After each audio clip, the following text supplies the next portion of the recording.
ಮಾತಾಡ ನಿನ್ನೆ ದಿವಸ ಡವಳಾರ್ ಗ್ರಾಮದ ಮೈತ್ರ ರವಿ ಸುಂಟಾಣ ಅನ್ನುವ ಮಹಿಳೆ ಹೆರಿಗೆಯ ಸಲುವಾಗಿ ಸಿಂದಗಿ ಸರ್ಕಾರಿ ಆಸ್ಪತ್ರೆಗೆ ಮಧ್ಯಾಹ್ನ 1 ಗಂಟೆಗೆ ದಾಖಲಾಗಿರುತ್ತಾರೆ. ಅವರನ್ನು ಸುಮಾರು 6 ಗಂಟೆ ಏನು ಚಿಕಿತ್ಸೆಯನ್ನು ಕೊಟ್ಟು 6 ಗಂಟೆಗೆ ಹೆರಿಗೆ ಆದಾಗ ಆ ಮಗು ತೀರಿ ಹೋಗಿರುತ್ತದೆ.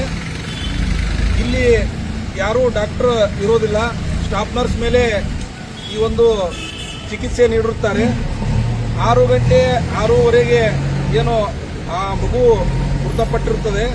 ನಂತರ ಆ ಬಾಣಂತಿಯನ್ನು ನೀವು ಹೆಚ್ಚಿನ ಚಿಕಿತ್ಸೆಗೆ ವಿಜಯಪುರ ಸರ್ಕಾರಿ ಆಸ್ಪತ್ರೆಗೆ ಕರೆದುಕೊಂಡು ಹೋಗಬೇಕಂತಕ್ಕಂಥ ಈ ಒಂದು ಹೇಳ್ತಾರೆ ಅವರು ಸ್ಟಾಫ್ ನರ್ಸ್ಗಳು. ಅವರು ಮಾರ್ಗ ಮಧ್ಯೆ ದೇವರಿಪ್ರಿಗಿ ಸಮೀಪ ಮಾರ್ಗ ಮಧ್ಯದಲ್ಲೇ ಆ ಬಾಣಂತಿ 7 ಗಂಟೆಗೆ ಸಾವನ್ನಪ್ತಾರೆ.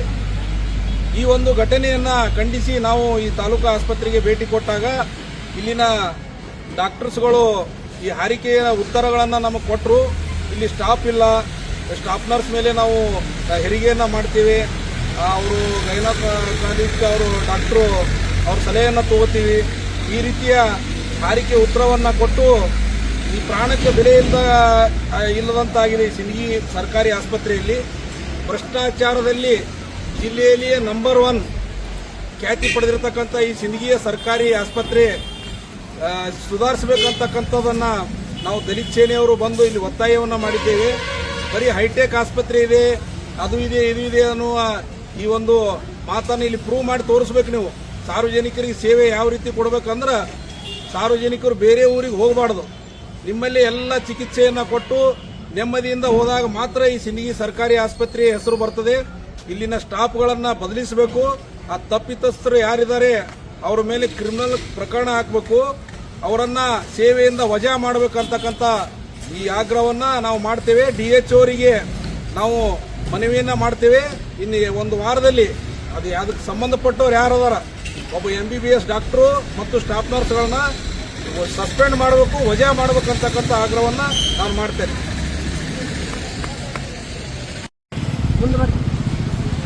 ಮಾತಾಡ ನಿನ್ನೆ ದಿವಸ ಡವಳಾರ್ ಗ್ರಾಮದ ಮೈತ್ರ ರವಿ ಸುಂಟಾಣ ಅನ್ನುವ ಮಹಿಳೆ ಹೆರಿಗೆಯ ಸಲುವಾಗಿ ಸಿಂದಗಿ ಸರ್ಕಾರಿ ಆಸ್ಪತ್ರೆಗೆ ಮಧ್ಯಾಹ್ನ 1 ಗಂಟೆಗೆ ದಾಖಲಾಗಿರುತ್ತಾರೆ. ಅವರನ್ನು ಸುಮಾರು 6 ಗಂಟೆ ಏನು ಚಿಕಿತ್ಸೆಯನ್ನು ಕೊಟ್ಟು 6 ಗಂಟೆಗೆ ಹೆರಿಗೆ ಆದಾಗ ಆ ಮಗು ತೀರಿ ಹೋಗಿರುತ್ತದೆ. ಇಲ್ಲಿ ಯಾರೂ ಡಾಕ್ಟರ್ ಇರೋದಿಲ್ಲ, ಸ್ಟಾಫ್ ನರ್ಸ್ ಮೇಲೆ ಈ ಒಂದು ಚಿಕಿತ್ಸೆ ನೀಡಿರುತ್ತಾರೆ. 6 ಗಂಟೆ 6:30ಗೆ ಏನೋ ಆ ಮಗು ಮೃತಪಟ್ಟಿರುತ್ತದೆ. ನಂತರ ಆ ಬಾಣಂತಿಯನ್ನು ನೀವು ಹೆಚ್ಚಿನ ಚಿಕಿತ್ಸೆಗೆ ವಿಜಯಪುರ ಸರ್ಕಾರಿ ಆಸ್ಪತ್ರೆಗೆ ಕರೆದುಕೊಂಡು ಹೋಗಬೇಕಂತಕ್ಕಂಥ ಈ ಒಂದು ಹೇಳ್ತಾರೆ ಅವರು ಸ್ಟಾಫ್ ನರ್ಸ್ಗಳು. ಅವರು ಮಾರ್ಗ ಮಧ್ಯೆ ದೇವರಿಪ್ರಿಗಿ ಸಮೀಪ ಮಾರ್ಗ ಮಧ್ಯದಲ್ಲೇ ಆ ಬಾಣಂತಿ 7 ಗಂಟೆಗೆ ಸಾವನ್ನಪ್ತಾರೆ. ಈ ಒಂದು ಘಟನೆಯನ್ನು ಖಂಡಿಸಿ ನಾವು ಈ ತಾಲೂಕು ಆಸ್ಪತ್ರೆಗೆ ಭೇಟಿ ಕೊಟ್ಟಾಗ ಇಲ್ಲಿನ ಡಾಕ್ಟರ್ಸ್ಗಳು ಈ ಹಾರಿಕೆಯ ಉತ್ತರಗಳನ್ನು ನಮಗೆ ಕೊಟ್ಟರು. ಇಲ್ಲಿ ಸ್ಟಾಫ್ ಇಲ್ಲ, ಸ್ಟಾಫ್ ನರ್ಸ್ ಮೇಲೆ ನಾವು ಹೆರಿಗೆಯನ್ನು ಮಾಡ್ತೀವಿ, ಅವರು ಗೈನಕಾಲಜಿಸ್ಟ್ ಅವರು ಡಾಕ್ಟ್ರು ಅವ್ರ ಸಲಹೆಯನ್ನು ತಗೋತೀವಿ, ಈ ರೀತಿಯ ಹಾರಿಕೆ ಉತ್ತರವನ್ನು ಕೊಟ್ಟು ಈ ಪ್ರಾಣಕ್ಕೆ ಬೆಲೆ ಇಲ್ಲದಂತಾಗಿದೆ. ಈ ಸಿಂದಗಿ ಸರ್ಕಾರಿ ಆಸ್ಪತ್ರೆಯಲ್ಲಿ ಭ್ರಷ್ಟಾಚಾರದಲ್ಲಿ ಜಿಲ್ಲೆಯಲ್ಲಿಯೇ ನಂಬರ್ 1 ಖ್ಯಾತಿ ಪಡೆದಿರತಕ್ಕಂಥ ಈ ಸಿಂದಗಿಯ ಸರ್ಕಾರಿ ಆಸ್ಪತ್ರೆ ಸುಧಾರಿಸಬೇಕಂತಕ್ಕಂಥದ್ದನ್ನು ನಾವು ದಲಿತ ಸೇನೆಯವರು ಬಂದು ಇಲ್ಲಿ ಒತ್ತಾಯವನ್ನು ಮಾಡಿದ್ದೇವೆ. ಬರೀ ಹೈಟೆಕ್ ಆಸ್ಪತ್ರೆ ಇದೆ, ಅದು ಇದೆ, ಇದು ಇದೆ ಅನ್ನುವ ಈ ಒಂದು ಮಾತನ್ನು ಇಲ್ಲಿ ಪ್ರೂವ್ ಮಾಡಿ ತೋರಿಸ್ಬೇಕು. ನೀವು ಸಾರ್ವಜನಿಕರಿಗೆ ಸೇವೆ ಯಾವ ರೀತಿ ಕೊಡಬೇಕಂದ್ರೆ ಸಾರ್ವಜನಿಕರು ಬೇರೆ ಊರಿಗೆ ಹೋಗಬಾರ್ದು, ನಿಮ್ಮಲ್ಲಿ ಎಲ್ಲ ಚಿಕಿತ್ಸೆಯನ್ನು ಕೊಟ್ಟು ನೆಮ್ಮದಿಯಿಂದ ಹೋದಾಗ ಮಾತ್ರ ಈ ಸಿಂದಗಿ ಸರ್ಕಾರಿ ಆಸ್ಪತ್ರೆಯ ಹೆಸರು ಬರ್ತದೆ. ಇಲ್ಲಿನ ಸ್ಟಾಫ್ಗಳನ್ನು ಬದಲಿಸಬೇಕು, ಆ ತಪ್ಪಿತಸ್ಥರು ಯಾರಿದ್ದಾರೆ ಅವರ ಮೇಲೆ ಕ್ರಿಮಿನಲ್ ಪ್ರಕರಣ ಹಾಕಬೇಕು, ಅವರನ್ನು ಸೇವೆಯಿಂದ ವಜಾ ಮಾಡಬೇಕಂತಕ್ಕಂಥ ಈ ಆಗ್ರಹವನ್ನು ನಾವು ಮಾಡ್ತೇವೆ. DH ಅವರಿಗೆ ನಾವು ಮನವಿಯನ್ನು ಮಾಡ್ತೇವೆ.